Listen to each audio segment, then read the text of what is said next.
Hi, and welcome back to the weekly radio of resistance.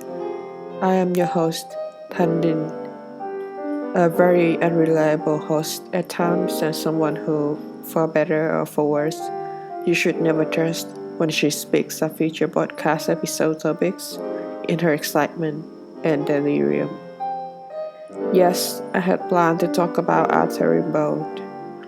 I indeed had planned to talk for hours about his poem and his view on Ophelia, about despite the differences in their elegance and the turn of phrase, Arthur Rimbaud and Charles Bukowski seem to share the same point of view on people and life suffering.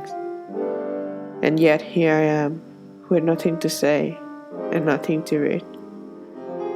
Rimbaud's poetry collection, and if my Kindle is right, I'm 20% through Charles Bukowski's poetry collection.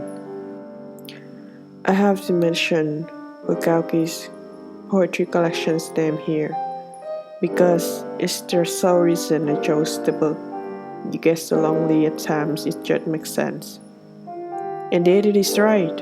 I'm so alone, sickly, ridden with nothing but anger and tiredness on my solemn bed that it just makes sense.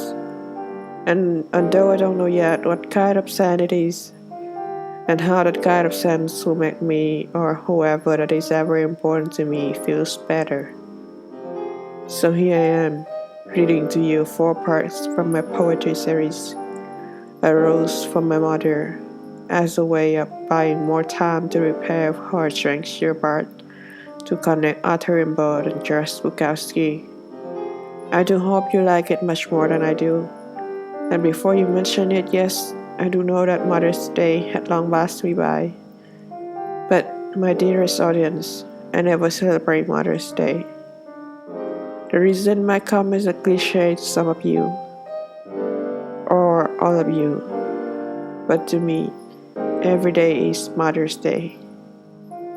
I just love my mother too much, and own my mother too much, to show it to her only on one day.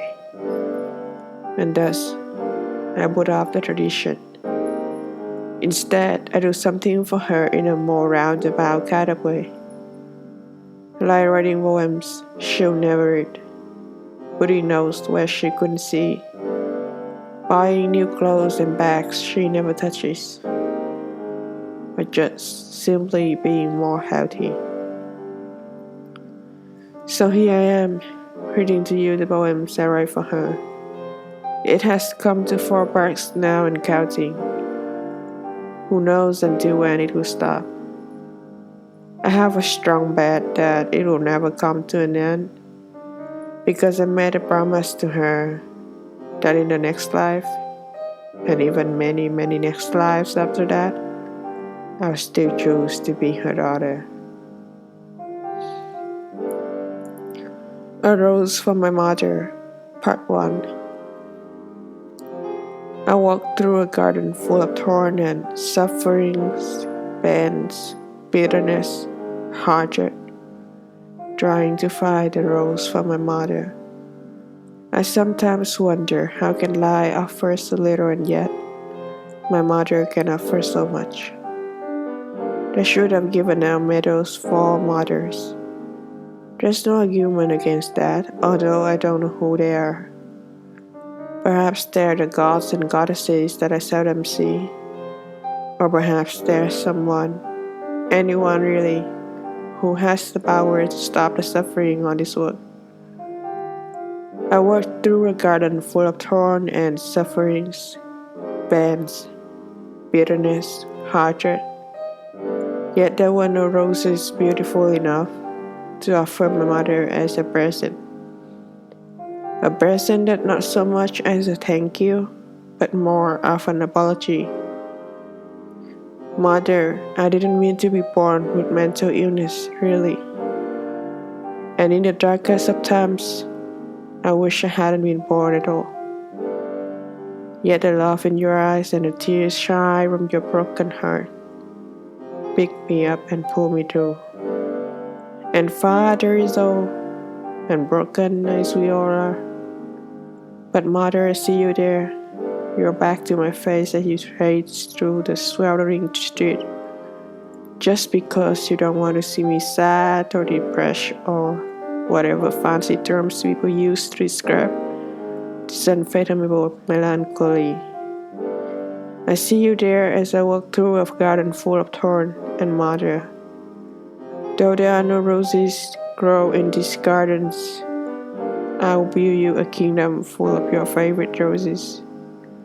With these bare hands, I'll use the rest of my life, and the next, and the next, and the next, forever on and on, to build you a garden full of roses, where the flowers bloom all seasons and the thorn. Yes, the thorns will always be there, but they'll cut me instead of you. A Rose for My Mother, Part 2. I collapsed on the floor with Leonard Cohen on my ears. I know that some days I'll pay you back, somehow, some ways. You never asked for a child like me. And even if you do, I suppose you never asked for someone ridden with laughter and sadness mingled together in a basket made of unstable mental state and self-inflicted wounds. I saw you ran towards me, your knees weakened with old age and your left arm without strength, and your white hair falling everywhere, and everything. I can't help but thinking to myself, why you? Why must heaven, if there is one, be so cruel to you? Why must I be so cruel to you? I collapsed on the floor, half sand, half insect, Eminem blasting on my brain, and I know that I'll pay you back, somehow, some days. But your knees keep growing weaker, and your arms keep growing thinner, and your hair keeps growing whiter and madder. I can't win against time. Despite my fervent wishing, my ardent praying, and anything that anyone else would do just for God to listen, I can never be who you want me to be. I collapsed on the floor, tears streaming down my face, and the national is still on. I guess all this time I never know that whatever I turn around, you will always be there, sad and broken and weakened by the cruel passage of time. But you will always be there. And you know what I fear most, Mother? That one of these days, when I can finally pay you back, somehow, some ways, when I can finally proudly turn around, but you are no longer there. A Rose for My Mother, Part 3. I don't know what to say to you, Mother, to amend your sadness and sorrow. Apologies and gratitude, Mother, seem so useless and meaningless now. The other day you told me the story about my sister, who has struggled to survive autism on her own, and failing at that, is now just passing through her life in a breeze of nothingness and shallow graves. You said when she was still a young infant child, she never slept, so you had to hold her up in your arm and sitting up all night, worrying that maybe the ghosts of the world will take your child away, or the ghosts of the door will take you away. You said it was a miracle that you hadn't gone to send then, and I thought to myself, Mother, after all these years, it is a miracle that you hadn't, even once, fallen down the spiral of depression and the curse of mental illness. I collapsed on the floor, tears falling down one side of my face, and the first thing I see is always you, there with me. Wake up, honey, Wake up, honey.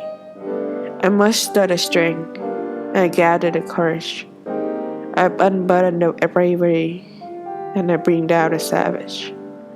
But mother, dearest mother, the apologies are getting boring and gratitude can't even get nearer to what you had done.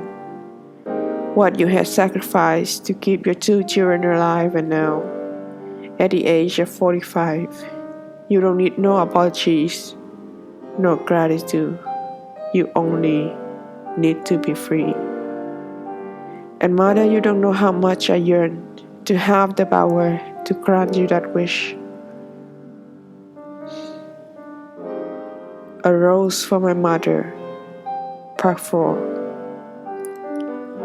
I wonder if you cry in the shower when you are left alone with your thoughts and there was no one around you to put on a show for.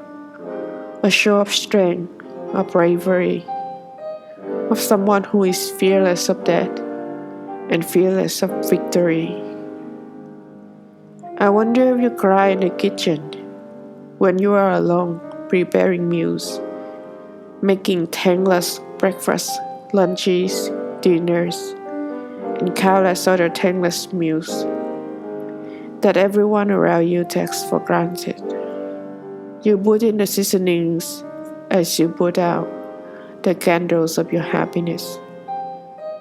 You often talk about your dreams of being a guiding actress, a chef, a singer, and any other roles in life other than a mother of 2 sickly children, a wife of an abusive and lazy husband, a sister-in-law of an in-law family that consists of nothing but gamblers and addicts.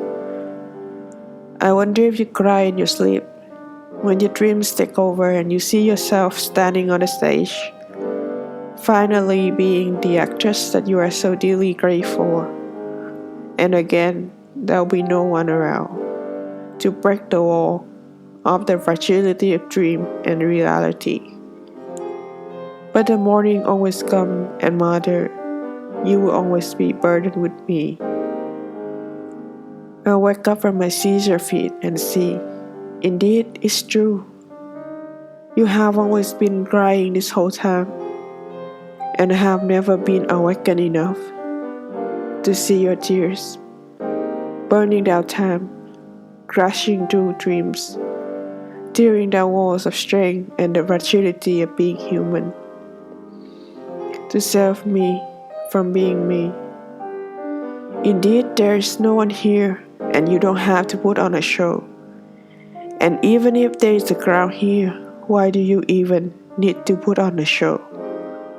Who will see it, and what will they do? But as I lay there in the madding crowd, mother, there is one thing I believe. If there is only one true God in this world, my one true God is you. So that will be the end of the poetry series, A Rose for My Mother. As you will soon find out, the first 2 parts has been included in my first poetry collection, A Rose for My Mother, Poetry for the Wounded Heart, which has now been available on Amazon under the newest release when you search for the title. If you are intrigued by the first poem and has grown to be highly interested by the end of the 4th poem, you can check out the title on Amazon using the filter newest release. However, I do have a little warning. Despite there is a Kindle version of the book, I highly recommend purchasing the paperback version. As for the reason why, you will understand once you check the inside of the Kindle version and the paperback version. As for my readers living in Canada, to offer my sincerest appreciation, I'm giving out 50 signed copies. You only need to send your paperback copies to my address at 64 400 Bloor Street, Mississauga, Ontario, L5A3M8. Please be assured I am willing to pay for the postage. In regards to the update of the podcast, I do have some bad news in store, and thus I had to wait until the very last moment to talk about it. My house day has been quite full for quite some time now, and thus, though I'll try my best, there might be no update for Radio of Resistance next week. But don't you worry. The resistance is still on, and the resistance is still strong. And once I come back from fighting the monster, the resistance will be better than ever. A fighting force that won't back down no matter what. An ensemble of heroes and heroines who live not because they need to, but because they want to. A resistance not to win something, not to achieve something, not to take something, no, but just to let us and everyone else off the hook. And with that, peace out. I am Tanden, and you are listening to the Radio of Resistance.